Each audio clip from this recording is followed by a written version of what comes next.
Om Shanti 24 August 2026 प्रातः मुरली बाबा कहते मीठे बच्चे सुखदाता बाबा को बहुत बहुत स्नेहर सहित मने पकाओ।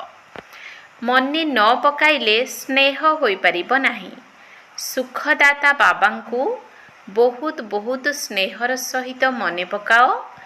मने न पकाइले स्नेह होई परिबो नाही। प्रश्न बाबा पिलामानंकु प्रत्यह जोगर अभ्यास करिबा पई इशारा अर्थात निर्देश काहींकी देउछंती। बाबा पिलामानंकु प्रत्यह जोगर अभ्यास करिबा पई इशारा अर्थात निर्देश काहींकी देउछंती। उत्तर काहींकी ना जोग द्वारा ही आत्मा पावन हेबो। जोग द्वारा ही संपूर्ण वर्षा नहीं परिबो। आत्मार सबु बंधन समाप्त होइजिबो। विकर्मरु मुक्त होइजिबो। दंडरु मुकुली जिवो। जेते बाबांकु मने पकाइबो सेते खुशी रहिबो। लक्ष्यर निकटतर हेबार अनुभव हेबो। केबे हेले थकिबो नाही। अविनाशी सुख पाइबा सेथिपाई जोगर अभ्यास निश्चित करिबाकु हेबो। गीत बचपन के दिन भुला न देना। ओम शांति। मधुर आत्मिक संतान माने गीतर ए धाड़ीर अर्थ बुझिले। एबे तुमे माने बंचिथिबा अवस्थारे अविनाशी बाबांकर होइछ। सारा कल्प तो लौकिक पितांकर होइछ। सत्यजुगरे मध्य लौकिक पितांकर हेउछ। एबे केवल तुमे ब्राह्मण संतान माने अविनाशी पितांकर होइछ। तुमे जानिछ अविनाशी बाबांक ठारू आमे अविनाशी संपत्ति नेउछु। जदि बाबांकु छाड़ी देबा तेबे अविनाशी संपत्ति मिली परिबो नाही। तुमे बुझाइले मध्य अल्परे केही राजी हेउ नाहंती। मनुष्य बहुत धन चाहुछंती। धन बिना सुख मिली परिबो नाही। धन भी दरकार, शांति भी दरकार, निरोगी शरीर भी दरकार। तुमे संतान माने ही जानिछ दुनिया रे आजी कौन अछि काली कौन हेबो। विनाश तो सम्मुखरे दंडायमान। एही कथा आउ काहारी बुद्धि रे नाही। जदि बुझिबे जे विनाश सम्मुखरे छिड़ा होइछि तेबे कौन करिबाकु हेबो ए कथा जानि नाहंती। तुमी जानिछ एपरि लागुछि केतेबेले हेले भी लढेई लागि जिवो। टिकिए अग्निकणा पड़ी गले विस्फोरण हेबो। हाहाकार होई जिवो। डेरी हेबो नाही। आगरु मध्य टिकिए कथारे केते बड़ लढेई लागिगला। पिलामाने जानिछंती पुरुणा दुनिया शेष हेबाकु जाउछि। सेथिपाई एबे जल्दी बाबांक ठारू वर्षा अथवा संपत्ति नेबाकु हेबो। बाबांकु सर्वदा मने पकाइले बहुत हर्षित होई रहिबो। देह अभिमान रे आसीबा द्वारा सेही खुशी समाप्त होई जाउछि। देही अभिमानी हेले बाबांकु मने पकाई परिबो। देह अभिमान रे आसीबा द्वारा बाबांकु भूली दुख पाउछ। जेते बाबांकु मने पकाइबो सेते बेहद बाबांक ठारू सुख पाइबो। एठाकु तुमे आसीछ एहीपरि लक्ष्मी नारायण हेबा पाई। राजा राणी और प्रजांकर चाकर बाकर एथिरे बहुत फरक रहिछि ना। वर्तमानर पुरुषार्थ कल्प कल्पांतर निमंते स्थायी होइजिबो। पछरे समस्तंकु साक्षात्कार हेबो। आमे केते पुरुषार्थ करिछु। एबे मध्य बाबा कहउछंती निजर अवस्था को देखुथाओ। मिठारू मिठा बाबा जहांक ठारू स्वर्गर वर्षा मिलुछि तांको आमे केते मने पकाउछु। तुमर समस्त आधार जोग उपरे रहिछि। जेते स्मरण करिबो सेते खुशी मध्य रहिबो। बुझिबे बास एबे निकटरे आसी पहुँचिछु। केही केही थकी मध्य जाइथांती। जणा नाही लक्ष्य केते दूररे अछि। लक्ष्य स्थल रे पहुँची गले परिश्रम सफल होइजिबो। दुनिया एकथा जानी नाही जे भगवान काहाकु कुहा जाउछि। एकथा मध्य कहिथांती हे भगवान। पुणी कहिथांती माटी गोड़ी भितरे भगवान अछंती। एबे तुमी जानुछ आमे बाबांकर होई जाइछु। तेणु एबे बाबांक मतरे ही चालिबाकु हेबो। विदेश रे थिले मध्य सेठारे रही बाबांकु मने पकाइबा उचित। ତୁମକୁ ଶ୍ରୀମତ ତ ମିଳିଛି।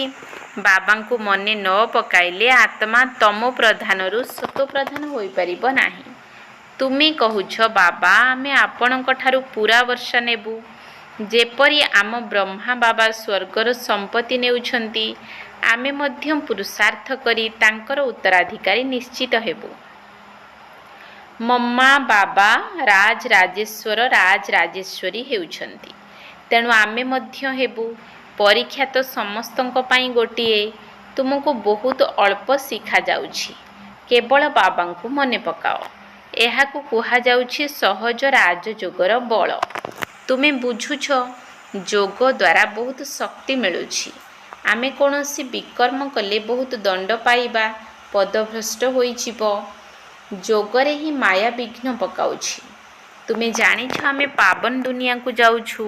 ଯିଏ ବ୍ରାହ୍ମଣ ହେବେ ସେ ନିମିତ୍ତ ହେବେ।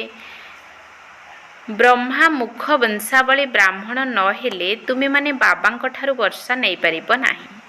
ବାବା ପିଲାମାନଙ୍କୁ ରଚନା ହିଁ କରୁଛନ୍ତି ବର୍ଷା ଦେବା ପାଇଁ। ଆମେମାନେ ତ ଶିବ ବାବାଙ୍କର ସନ୍ତାନ ହିଁ ଅଟୁ। ସେ ନୂଆ ସୃଷ୍ଟି ରଚନା କରୁଛନ୍ତି ପିଲାମାନଙ୍କୁ ସମ୍ପତ୍ତି ଦେବା ପାଇଁ। ଶରୀରଧାରୀଙ୍କୁ ହିଁ ସମ୍ପତ୍ତି ଦେବେ। ଆତ୍ମାମାନେ ତ ଉପରେ ପରମଧାମରେ ରହିଥାନ୍ତି। ସେଠାରେ ତ ବର୍ଷା ଅଥବା ପ୍ରାରବ୍ଧର କଥା ନାହିଁ। ତୁମେ ଏବେ ପୁରୁଷାର୍ଥ କରି ପ୍ରାରବ୍ଧ ନେଉଛ, ଯାହା ଦୁନିଆ ଜାଣିନାହିଁ। ଏବେ ସମୟ ପାଖେଇ ଆସୁଛି। ସତର୍କ କରିଦେଉଛନ୍ତି, ଅମୁକ ଯଦି ଏପରି କଲେ ଆମେ ତାଙ୍କୁ ଏକଦମ ଉଡ଼ାଇ ଦେବୁ। ବିନାଶର ପ୍ରସ୍ତୁତି ଚାଲିଛି। ବମ୍ ଇତ୍ୟାଦି ରଖିବା ପାଇଁ ତିଆରି ହୋଇନାହିଁ। ପ୍ରସ୍ତୁତି ବହୁତ ହେଉଛି। ବ୍ରିଟିଶ ସରକାର ସମୟରେ ପାକିସ୍ତାନ ହିନ୍ଦୁସ୍ତାନ ଥିଲା କି? ଲେଖାଯାଇଛି ଯବନମାନଙ୍କର ଲଢ଼େଇ, ପାଣ୍ଡବ ଓ କୌରବମାନଙ୍କର ଲଢ଼େଇ ନାହିଁ। ବାସ୍ତବରେ ଯବାନମାନେ ଲଢ଼ୁଛନ୍ତି। ବମ୍ ମଧ୍ୟ ତିଆରି ହୋଇଗଲାଣି। ଏବେ ବାବା ଆମକୁ ନିର୍ଦ୍ଦେଶ ଦେଉଛନ୍ତି, ମୋତେ ମନେ ପକାଅ, ନଚେତ ପଛରେ ବହୁତ କାନ୍ଦିବାକୁ ପଡ଼ିବ। ପରୀକ୍ଷାରେ ପାସ୍ ନ କଲେ କ୍ରୋଧରେ ଯାଇ ବୁଡ଼ି ମରିଥାନ୍ତି। ଏଠାରେ ରାଗିବାର ତ କୌଣସି କଥା ନାହିଁ। ପଛରେ ତୁମକୁ ବହୁତ ସାକ୍ଷାତକାର ହେବ। କ'ଣ କ'ଣ ଆମେ ହେବୁ ଏକଥା ମଧ୍ୟ ଜଣାପଡ଼ିଯିବ। ବାବାଙ୍କର କାମ ହେଉଛି ପୁରୁଷାର୍ଥ କରାଇବା। କହୁଛନ୍ତି ପିଲାମାନେ କର୍ମ କରିବା ବେଳେ ବାବାଙ୍କ ସ୍ମୃତିରେ ରହିବା ଭୁଲି ଯାଉଛ ଅଥବା ଫୁର୍ସତ ମିଳୁନାହିଁ। ତେବେ ଠିକ୍ ଅଛି, ବସିଯାଅ। ତାଙ୍କରି ସ୍ମୃତିରେ ବସି ତାଙ୍କୁ ମନେ ପକାଅ। ପରସ୍ପର ସହିତ ମିଶିବା ସମୟରେ ମଧ୍ୟ ଚେଷ୍ଟା କର ଯେ ଆମେ ବାବାଙ୍କୁ ମନେ ପକାଇବୁ। ଏକାଠି ଭାବେ ବସି ଯୋଗ କଲେ ତୁମେ ଭଲ ଯୋଗ କରିପାରିବ। ତୁମକୁ ବାବାଙ୍କ ଠାରୁ ସହଯୋଗ ମିଳିବ। ମୂଳ କଥା ହେଉଛି ବାବାଙ୍କୁ ମନେ ପକାଇବା। ଏଠାକୁ ଆସ ବା ନ ଆସ। କେହି ବିଦେଶ ଗଲେ ପୁଣି ତ ଆସିପାରିବେ ନାହିଁ। ସେଠାରେ ମଧ୍ୟ କେବଳ ଗୋଟିଏ କଥା ମନେ ରଖ, ବାବାଙ୍କ ସ୍ମୃତି ଦ୍ୱାରା ତୁମେ ତମ ପ୍ରଧାନରୁ ସତ ପ୍ରଧାନ ହେବ। ବାବା କହୁଛନ୍ତି କେବଳ ଗୋଟିଏ କଥା ମନେ ରଖ, ବାବାଙ୍କୁ ମନେ ପକାଅ। ବାବା କହୁଛନ୍ତି ମନ୍ମନା ଭବ, ମୋତେ ମନେ ପକାଇଲେ ବିଶ୍ୱର ମାଲିକ ହେବ। ମୂଳ କଥା ହେଉଛି ୟାଦ୍ର, କେଉଁଠାକୁ ଯିବାର କଥା ନାହିଁ। ଘରେ ରୁହ, କେବଳ ବାବାଙ୍କୁ ମନେ ପକାଅ। ପବିତ୍ର ନ ରହିଲେ ମନେ ପକାଇ ପାରିବ ନାହିଁ। ଏପରି ନୁହେଁ ଯେ ସମସ୍ତେ ଆସି କ୍ଲାସରେ ପଢ଼ିବେ। ମନ୍ମନା ଭବର ମନ୍ତ୍ର ନେଇ ପୁଣି ଯୁଆଡ଼େ ବି ଯାଇପାର। ସତପ୍ରଧାନ ହେବାର ରାସ୍ତା ବାବା ବତାଇଛନ୍ତି। ଏପରି ତ ସେଣ୍ଟରକୁ ଆସିଲେ ନୂଆ ନୂଆ ପଏଣ୍ଟ ଶୁଣିପାରିବ।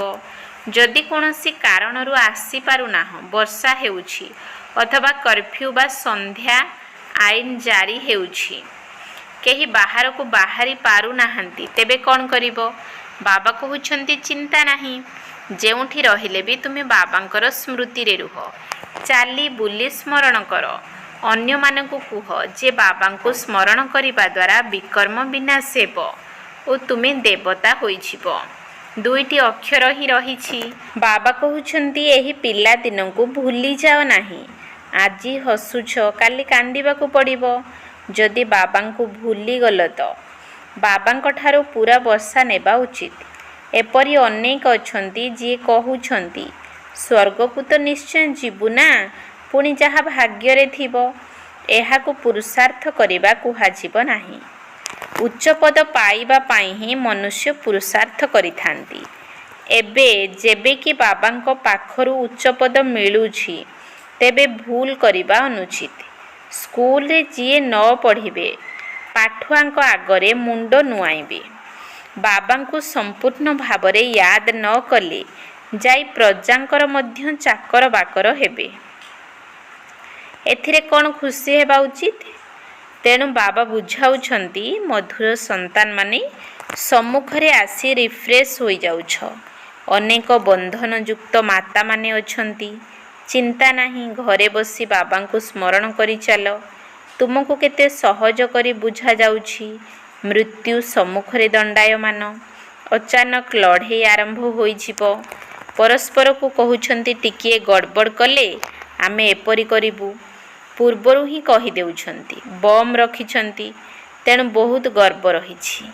ବାବା କହୁଛନ୍ତି, ପିଲାମାନେ ଏପର୍ଯ୍ୟନ୍ତ ଯୋଗ ବଳରେ ହୁସିଆର ହୋଇନାହାନ୍ତି। ଏପରି ନ ହେଉ, ଲଢ଼େଇ ଲାଗିଯାଉ। କିନ୍ତୁ ଡ୍ରାମା ଅନୁସାରେ ଏପରି ହେବ ହିଁ ନାହିଁ। ପିଲାମାନେ ସମ୍ପୂର୍ଣ୍ଣ ବର୍ଷା ନେଇନାହାନ୍ତି। ସେଥିପାଇଁ ନିଶ୍ଚୟ ରହିଛି। ଏହି ଲଢ଼େଇ ଲାଗିଲେ ମଧ୍ୟ ବନ୍ଦ ହୋଇଯିବ। କାହିଁକିନା ଏବେ ରାଜଧାନୀ ସ୍ଥାପନ ହୋଇନାହିଁ। ସମୟ ଦରକାର। ପୁରୁଷାର୍ଥ କରାଇ ଚାଲିଛନ୍ତି। ଜଣାନାହିଁ କୌଣସି ସମୟରେ କିଛି ବି ହୋଇପାରେ। ବସ୍ ଓଲଟି ପଡ଼ୁଛି, ଟ୍ରେନ୍, ଉଡ଼ାଜାହାଜ ଖସି ପଡ଼ୁଛି। ମୃତ୍ୟୁ କେତେ ସହଜରେ ସମ୍ମୁଖରେ ଠିଆ ହୋଇଛି। ଧରିତ୍ରୀ ମଧ୍ୟ ହଲୁଛି। ସବୁଠାରୁ ଅଧିକ କାମ ଭୂମିକମ୍ପ କରିବ। କିନ୍ତୁ ବିନାଶ ହେବା ପୂର୍ବରୁ ବାବାଙ୍କଠାରୁ ପୂରା ବର୍ଷା ନେବାକୁ ହେବ। ସେଥିପାଇଁ ବହୁତ ଶ୍ରଦ୍ଧାରେ ବାବାଙ୍କୁ ସ୍ମରଣ କରିବା ଉଚିତ।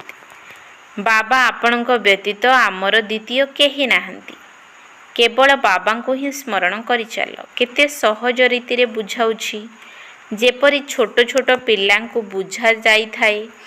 ଆଉ କୌଣସି କଷ୍ଟ ଦେଉନାହିଁ। କେବଳ ମନେ ପକାଅ, ଆଉ ତୁମେ ଚିତାରେ ବସି ଜଳି ମରିଛ। ଏବେ ଜ୍ଞାନ ଚିତାରେ ବସି ପବିତ୍ର ହୁଅ। ତୁମକୁ ପଚାରୁଛନ୍ତି, ଆପଣଙ୍କର ଉଦ୍ଦେଶ୍ୟ କ'ଣ? କୁହ। ସମସ୍ତଙ୍କର ଯିଏ ପିତା, ସେ କହୁଛନ୍ତି, ମୋତେ ମନେ ପକାଇଲେ ତୁମର ବିକର୍ମ ବିନାଶ ହେବ ଏବଂ ତୁମେ ତମୋ ପ୍ରଧାନରୁ ସତୋ ପ୍ରଧାନ ହୋଇଯିବ। ସମସ୍ତଙ୍କର ସଦ୍ଗତି ଦାତା ଏକମାତ୍ର ବାବା ଅଟନ୍ତି। ବର୍ତ୍ତମାନ ବାବା କହୁଛନ୍ତି, କେବଳ ମୋତେ ମନେ ପକାଇଲେ ତୁମର କଳଙ୍କ ବାହାରିଯିବ। ଏତିକି ସନ୍ଦେଶ ତ ଦେଇପାରିବ ନା? ନିଜେ ୟାଦରେ ରହିଲେ ଯାଇ ଅନ୍ୟକୁ ୟାଦ କରାଇ ପାରିବ। ଅନ୍ୟକୁ ରୁଚିର ସହିତ କହିପାରିବ। ନଚେତ ହୃଦୟରୁ ବାହାରିବ ନାହିଁ। ବାବା କହୁଛନ୍ତି, ଯେଉଁଠି ଥିଲେ ମଧ୍ୟ ଯେତେ ସମ୍ଭବ କେବଳ ମନେ ପକାଅ। ଯଦିଓ ଖାଇବା ପିଇବା ଆଦିରେ ଟିକିଏ ଅସୁବିଧା ହୋଇଥାଏ, ଘରେ ତ ରହିବାକୁ ହିଁ ପଡ଼ିବ। ଘରେ ରହି ବାବାଙ୍କୁ ମନେ ପକାଅ। ଯିଏ ମିଳୁଛନ୍ତି ତାଙ୍କୁ ଏହି ଶିକ୍ଷା ଦିଅ। ମୃତ୍ୟୁ ସମ୍ମୁଖରେ ଦଣ୍ଡାୟମାନ। ବାବା କହୁଛନ୍ତି, ତୁମେ ସବୁ ତମୋ ପ୍ରଧାନ ପତିତ ହୋଇଯାଇଛ। ଏବେ ମୋତେ ମନେ ପକାଇ ପବିତ୍ର ହୁଅ। ଆତ୍ମା ହିଁ ପତିତ ହୋଇଛି। ସତ୍ୟଯୁଗରେ ଆତ୍ମା ପାବନ ଥାଏ। ବାବାଙ୍କ ସ୍ମୃତି ଦ୍ୱାରା ହିଁ ଆତ୍ମା ପାବନ ହେବ। ଆଉ କୌଣସି ଉପାୟ ନାହିଁ। ଏହି ସନ୍ଦେଶ ସମସ୍ତଙ୍କୁ ଦେଇଚାଲ। ତେବେ ମଧ୍ୟ ଅନେକଙ୍କର କଲ୍ୟାଣ କରିପାରିବ। ଆଉ କୌଣସି କଷ୍ଟ ଦେଉନାହିଁ। ପୁରୁଷୋତ୍ତମ ମାସରେ ମଧ୍ୟ ଯାଇ ବୁଝାଅ ଯେ ସବୁଠାରୁ ପୁରୁଷୋତ୍ତମ କିଏ। ସତ୍ୟଯୁଗ ଆଦିରେ ଏହି ଲକ୍ଷ୍ମୀ ନାରାୟଣ ପୁରୁଷୋତ୍ତମ ଥିଲେ। ଏମାନଙ୍କୁ ଏପରି ପୁରୁଷୋତ୍ତମ କରାଇଲା ବାଲା ଏବଂ ସ୍ୱର୍ଗର ସ୍ଥାପନା କରିବା ବାଲା କେବଳ ବାବା ଅଟନ୍ତି। ସବୁ ଆତ୍ମାମାନଙ୍କୁ ପାବନ କରୁଥିବା ଜଣେ ମାତ୍ର ପତିତ ପାବନ ବାବା ଅଟନ୍ତି। ସବୁଠାରୁ ଉତ୍ତମରୁ ଉତ୍ତମ ପୁରୁଷ କରାଇଲା ବାଲା ହେଲେ ବାବା। ଯିଏ ପୂଜ୍ୟ ଥିଲେ, ସିଏ ପୁଣି ପୂଜାରୀ ହୋଇଛନ୍ତି। ରାବଣ ରାଜ୍ୟରେ ଆମେ ପୂଜାରୀ ହୋଇଛୁ। ରାମ ରାଜ୍ୟରେ ପୂଜ୍ୟ ଥିଲୁ। ଏବେ ରାବଣ ରାଜ୍ୟର ଅନ୍ତିମ ସମୟ। ଆମେ ପୂଜାରୀରୁ ପୁଣି ପୂଜ୍ୟ ହେଉଛୁ। ବାବାଙ୍କୁ ମନେ ପକାଇବା ପାଇଁ ଅନ୍ୟମାନଙ୍କୁ ମଧ୍ୟ ରାସ୍ତା ବତାଇବା ଉଚିତ। ବୁଢ଼ୀ ମାତାମାନେ ମଧ୍ୟ ଏହି ସେବା କରିବା ଉଚିତ। ମିତ୍ର ସମ୍ବନ୍ଧୀମାନଙ୍କୁ ମଧ୍ୟ ବାବାଙ୍କ ପରିଚୟ ଦିଅ। କୁହ ଶିବ ବାବା କହୁଛନ୍ତି ତାଙ୍କୁ ମନେ ପକାଇଲେ ତୁମେ ସ୍ୱର୍ଗର ମାଲିକ ହୋଇଯିବ। ନିରାକାର ଶିବ ବାବା ସମସ୍ତଙ୍କର ସଦ୍ଗତି ଦାତା ବାବା। ସବୁ ଆତ୍ମାମାନଙ୍କୁ କହୁଛନ୍ତି ମୋତେ ମନେ ପକାଇଲେ ସତ ପ୍ରଧାନ ହୋଇଯିବ। ଏହା ବୁଝାଇବା ତ ସହଜ ଅଟେ ନା। ବୁଢ଼ୀ ମାତାମାନେ ମଧ୍ୟ ଏହି ସେବା କରିପାରିବେ। ଏହା ହେଉଛି ମୂଳ କଥା। ବିବାହ ବ୍ରତ ଯେଉଁଆଡ଼େ ବି ଯାଅ କାନରେ ଏହି କଥା ଶୁଣାଅ। ଗୀତାର ଭଗବାନ କହୁଛନ୍ତି ମୋତେ ମନେ ପକାଅ। ଏହି କଥାକୁ ସମସ୍ତେ ପସନ୍ଦ କରିବେ। ଅଧିକ କହିବାର ଆବଶ୍ୟକତା ନାହିଁ। କେବଳ ବାବାଙ୍କର ସନ୍ଦେଶ ଦେବାକୁ ହେବ ଯେ ବାବା କହୁଛନ୍ତି ମୋତେ ମନେ ପକାଅ। ଆଚ୍ଛା, ଏପରି ଭାବ ଭଗବାନ ପ୍ରେରଣା ଦେଉଛନ୍ତି। ସ୍ୱପ୍ନରେ ସାକ୍ଷାତକାର ହେଉଛି, ଶୂନ୍ୟବାଣୀ ହେଉଛି। ବାବା କହୁଛନ୍ତି ମୋତେ ମନେ ପକାଇଲେ ସତ ପ୍ରଧାନ ହୋଇଯିବ। ତୁମେ ନିଜେ ମଧ୍ୟ କେବଳ ଏହି ଚିନ୍ତନ କଲେ ବେଡ଼ା ଅଥବା ନୌକା ପାର ହୋଇଯିବ। ଆମେ ବାସ୍ତବରେ ବେହଦ ବାବାଙ୍କର ହୋଇଛୁ ଓ ବାବାଙ୍କ ଠାରୁ 21 ଜନ୍ମର ବର୍ଷା ନେଉଛୁ। ତେଣୁ ଖୁସି ରହିବା ଦରକାର ନା। ବାବାଙ୍କୁ ଭୁଲିବା ଦ୍ୱାରା ହିଁ କଷ୍ଟ ହେଉଛି। ବାବା କେତେ ସହଜ ଭାବେ ବତାଉଛନ୍ତି। ମୋତେ ମନେ ପକାଇଲେ ସମସ୍ତେ ବୁଝିବେ ଯେ ଏହାଙ୍କୁ ସଠିକ୍ ରାସ୍ତା ମିଳିଛି। ଏହି ରାସ୍ତା କେବେ କେହି ବତାଇ ପାରିବେ ନାହିଁ। ଏପରି ସମୟ ଆସିବ ଯେ ତୁମେ ଘରୁ ବାହାରକୁ ବାହାରି ପାରିବ ନାହିଁ। ବାବାଙ୍କୁ ମନେ ପକାଇ ପକାଇ ଶରୀର ଛାଡ଼ିଦେବ। ଅନ୍ତକାଳରେ ଯିଏ ଶିବ ବାବାଙ୍କୁ ସ୍ମରଣ କରିବ ପୁଣି ନାରାୟଣ ଯୋନିରେ ଜନ୍ମ ନେବ। ଲକ୍ଷ୍ମୀ ନାରାୟଣଙ୍କ ରାଜବଂଶରେ ଆସିବ। ବାର ବାର ବା ଅନେକ ବାର ରାଜପଦ ପ୍ରାପ୍ତ କରିବ। ବାସ୍ କେବଳ ସ୍ନେହର ସହ ବାବାଙ୍କୁ ସ୍ମରଣ କର। ତାଙ୍କୁ ସ୍ମରଣ ନ କଲେ ସ୍ନେହ କିପରି କରିବ? ସୁଖ ମିଳିଛି ତେଣୁ ସ୍ମରଣ କରାଯାଉଛି। ଦୁଃଖଦାତାଙ୍କୁ ସ୍ନେହ କରାଯାଇ ନଥାଏ। ବାବା କହୁଛନ୍ତି ମୁଁ ତୁମକୁ ସ୍ୱର୍ଗର ମାଲିକ କରାଉଛି। ସେଥିପାଇଁ ମୋତେ ସ୍ନେହ କର। ବାବାଙ୍କ ମତରେ ଚାଲିବା ଦରକାର ନା। ଆଚ୍ଛା, ମିଠା ମିଠା ଶିକିଲ ଦିଏ ସନ୍ତାନମାନଙ୍କ ପ୍ରତି। ମାତା ପିତା ବାପଦାଦାଙ୍କର ମଧୁର ସ୍ନେହଭରା ସ୍ମୃତି ଏବଂ ସୁପ୍ରଭାତ। ଆତ୍ମିକ ପିତାଙ୍କର ଆତ୍ମିକ ସନ୍ତାନମାନଙ୍କୁ ନମସ୍ତେ। ଆତ୍ମିକ ସନ୍ତାନମାନଙ୍କର ଆତ୍ମିକ ବାପଦାଦାଙ୍କୁ ନମସ୍ତେ ନମସ୍ତେ ନମସ୍ତେ। ସୁପ୍ରଭାତ। ଧାରଣା ପାଇଁ ମୁଖ୍ୟ ସାରାଂଶ। 1 ନମ୍ବର ପଏଣ୍ଟ, ପାଠ ପଢ଼ାରେ କେବେ ହେଲେ ଅବହେଳା କରିବାର ନାହିଁ। ଯୁଦ୍ଧ ଲାଗିବା ପୂର୍ବରୁ ବାବାଙ୍କଠାରୁ ପୂରା ବର୍ଷା ନେବାକୁ ହେବ। ପାଠ ପଢ଼ାରେ କେବେ ହେଲେ ଅବହେଳା କରିବାର ନାହିଁ। ଯୁଦ୍ଧ ଲାଗିବା ପୂର୍ବରୁ ବାବାଙ୍କଠାରୁ ପୂରା ବର୍ଷା ନେବାକୁ ହେବ। 2 ନମ୍ବର ପଏଣ୍ଟ, ଶ୍ରୀମତ ଆଧାରରେ ବାବାଙ୍କୁ ବହୁତ ସ୍ନେହର ସହିତ ମନେ ପକାଇବାକୁ ହେବ। ଶ୍ରୀମତ ଆଧାରରେ ବାବାଙ୍କୁ ବହୁତ ସ୍ନେହର ସହିତ ମନେ ପକାଇବାକୁ ହେବ। ବରଦାନ, ସଂକଳ୍ପ ବୃତ୍ତି ଏବଂ ସ୍ମୃତି ଦ୍ୱାରା ବ୍ୟର୍ଥକୁ ସମାପ୍ତ କରୁଥିବା ସଚ୍ଚା ବ୍ରାହ୍ମଣ ସମ୍ପୂର୍ଣ୍ଣ ପବିତ୍ର ଭବ। ସଂକଳ୍ପ ବୃତ୍ତି ଏବଂ ସ୍ମୃତି ଦ୍ୱାରା ବ୍ୟର୍ଥକୁ ସମାପ୍ତ କରୁଥିବା ସଚ୍ଚା ବ୍ରାହ୍ମଣ ସମ୍ପୂର୍ଣ୍ଣ ପବିତ୍ର ଭବ। ନିଜର ସଂକଳ୍ପ ବୃତ୍ତି ଏବଂ ସ୍ମୃତିକୁ ଚେକ୍ କର। ଏମିତି ନୁହେଁ ଯେ ଟିକିଏ ଭୁଲ ହୋଇଗଲା ସେଥିପାଇଁ ପଶ୍ଚାତାପ କରିନେଲି ବା ଭୁଲ ମାଗିନେଲି ତେଣୁ ସେଥିରୁ ମୁକ୍ତ ହୋଇଗଲି। ତେବେ ଯିଏ ଯେତେ ବି କ୍ଷମା ମାଗିଲେ ମଧ୍ୟ ଯେଉଁ ପାପ ବା ବ୍ୟର୍ଥ କର୍ମ ହୋଇଗଲା ତାର ଚିହ୍ନ ଲିଭିଯାଏ ନାହିଁ। ତେଣୁ ସଂସ୍କାର ରୂପକ ଖାତା ସ୍ୱଚ୍ଛ ଅର୍ଥାତ୍ ସଫା ହୁଏ ନାହିଁ। ସେଥିପାଇଁ କେବଳ ଏହି ପୁରୁଣା ପ୍ରଥାକୁ ଆପଣାଅ ନାହିଁ, କିନ୍ତୁ ସ୍ମୃତିରେ ରୁହ ଯେ ମୁଁ ସମ୍ପୂର୍ଣ୍ଣ ପବିତ୍ର ବ୍ରାହ୍ମଣ ଅଟେ। ଅପବିତ୍ରତା ମୋର ସଂକଳ୍ପ ବୃତ୍ତି ବା ସ୍ମୃତିକୁ ମଧ୍ୟ ସ୍ପର୍ଶ କରିପାରିବ ନାହିଁ। ଏଥିପାଇଁ ପ୍ରତି ପାଦରେ ସାବଧାନ ରୁହ। ସ୍ଲୋଗାନ, ବାବାଙ୍କର ସଙ୍ଗକୁ କାର୍ଯ୍ୟରେ ଲଗାଅ, ତାହା ହେଲେ କେବେ ବି ନିରାଶ ହେବ ନାହିଁ। ବାବାଙ୍କର ସଙ୍ଗକୁ କାର୍ଯ୍ୟରେ ଲଗାଅ, ତାହା ହେଲେ କେବେ ବି ନିରାଶ ହେବ ନାହିଁ। ଅବ୍ୟକ୍ତ ଇସାରା, ଅପବିତ୍ରତାର ବୀଜକୁ ମଧ୍ୟ ସମାପ୍ତ କରି ସମ୍ପୂର୍ଣ୍ଣ ସ୍ୱଚ୍ଛ ଅର୍ଥାତ୍ ପବିତ୍ର ହୁଅ। ପବିତ୍ରତାର ରହସ୍ୟକୁ ବାସ୍ତବିକ ରୂପରେ ଅନୁଭବ କରିବା ଅର୍ଥାତ୍ ସଂକଳ୍ପ ରୂପରେ ମଧ୍ୟ 5 ବିକାର ଉପରେ ବିଜୟୀ ହେବା। ବ୍ୟର୍ଥ ସଂକଳ୍ପ କ୍ରୋଧକୁ ମଧ୍ୟ ଜନ୍ମ ଦେଇଥାଏ ଏବଂ କାମ ବିକାର ଅର୍ଥାତ୍ କୌଣସି ଆତ୍ମା ପ୍ରତି ଯଦି ବ୍ୟର୍ଥ ଦୃଷ୍ଟି ମଧ୍ୟ ଯାଉଛି ତେବେ ସେହି ସମୟରେ ପବିତ୍ରତା କୁହାଯିବ ନାହିଁ। ତେଣୁ ଏହି ବ୍ୟର୍ଥ ସଂକଳ୍ପକୁ ବାବାଙ୍କର ସ୍ନେହର ପ୍ରତିଦାନ ରୂପରେ ସ୍ୱାହା କରିଦିଅ। ଓମ୍ ଶାନ୍ତି।